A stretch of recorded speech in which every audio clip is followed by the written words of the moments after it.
and Peace. A tome, a slog, the sort of book you shouldn't read in bed because if you fall asleep, it could give you a concussion, right? Only partly. War and Peace is a long book, sure, but it's also a thrilling examination of history, populated with some of the deepest, most realistic characters you'll find anywhere.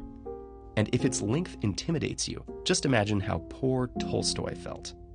In 1863, he set out to write a short novel about a political dissident returning from exile in Siberia.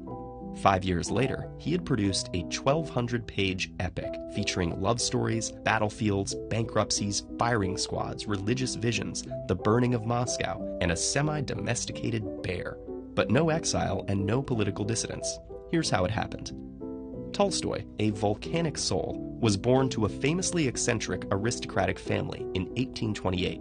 By the time he was 30, he had already dropped out of Kazan University, gambled away the family fortune, joined the army, written memoirs, and rejected the literary establishment to travel Europe. He then settled into Yasnaya Polyana, his ancestral mansion, to write about the return of the Decembrists, a band of well-born revolutionaries pardoned in 1856 after 30 years in exile. But, Tolstoy thought, how could he tell the story of the Decembrists' return from exile without telling the story of 1825, when they revolted against the conservative Tsar, Nicholas I? And how could he do that without telling the story of 1812, when Napoleon's disastrous invasion of Russia helped trigger the authoritarianism the Decembrists were rebelling against? And how could he tell the story of 1812 without talking about 1805, when the Russians first learned of the threat Napoleon posed after their defeat at the Battle of Austerlitz?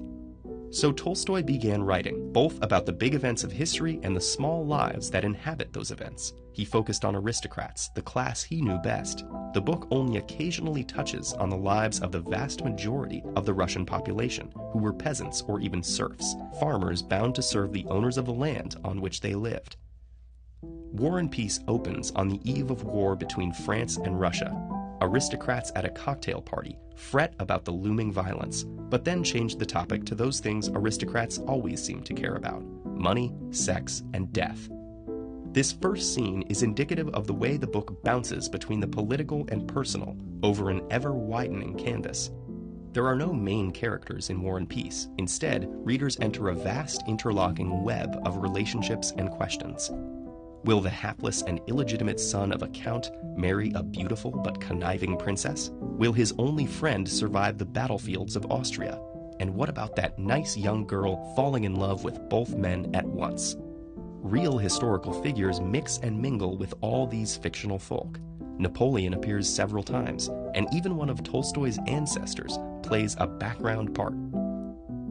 But while the characters and their psychologies are gripping, Tolstoy is not afraid to interrupt the narrative to pose insightful questions about history. Why do wars start? What are good battlefield tactics? Do nations rise and fall on the actions of so-called great men like Napoleon? Or are there larger cultural and economic forces at play? These extended digressions are part of what make War and Peace so panoramic in scope. But for some 19th century critics, this meant War and Peace barely felt like a novel at all. It was a large, loose, baggy monster, in the words of Henry James. Tolstoy, in fact, agreed. To him, novels were a Western European form. Russian writers had to write differently, because Russian people lived differently. What is War and Peace, he asked. It is not a novel, still less an epic poem, still less a historical chronicle. War and Peace is what the author wanted and was able to express, in the form in which it was expressed. It is, in other words, the sum total of Tolstoy's imaginative powers and nothing less.